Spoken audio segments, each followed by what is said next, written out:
Então, 5.4, interpretando o enunciado de Kevin Planck.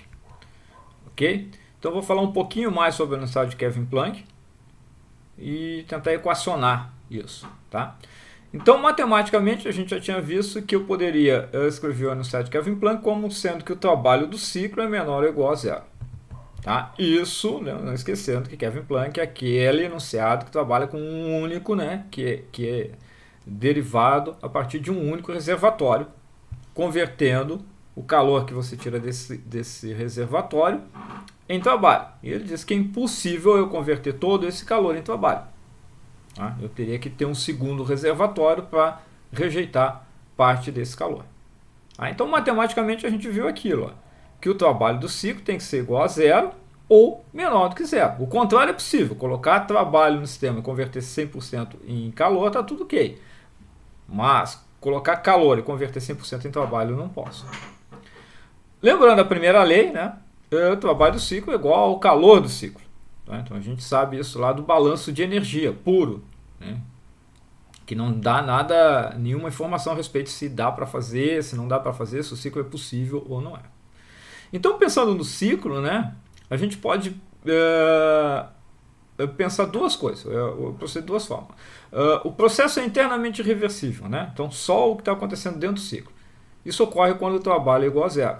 O exemplo anterior, né, do item 5.3, eu acho, em que o trabalho de compressão é igual ao trabalho de expansão e o balanço geral, né, quando você fecha o ciclo, é que o trabalho é igual a zero. Da mesma forma, o calor do ciclo é igual a zero. Como se o calor que fosse fornecido ao ciclo fosse de volta rejeitado para a vizinhança e que nada tivesse acontecido dentro do ciclo. Não é que nada tivesse acontecido, mas que não houvesse nenhum tipo de irreversibilidade, nenhum tipo de perda dentro do ciclo. Então, exatamente o calor que foi fornecido é o calor que vai ser rejeitado. Tá? Então, nesse caso, eu digo que não existem irreversibilidades. Seria um processo idealizado, ausente de irreversibilidades internas.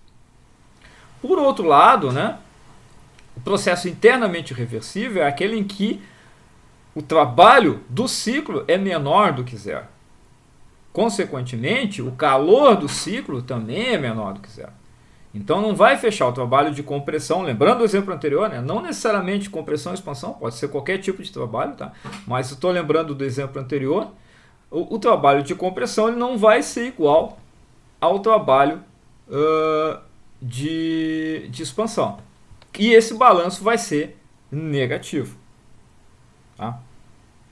Da mesma forma, o trabalho do ciclo, o que está entrando menos o que está saindo, também vai ter um balanço negativo.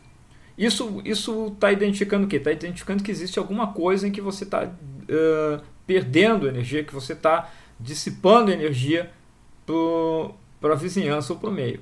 Então, isso seria o quê? Irreversibilidade. É como se eu considerasse o atrito naqueles exemplos anteriores, então teria uma parcela de energia que eu não teria mais como recuperar, porque o atrito é um dos exemplos típicos de irreversibilidade.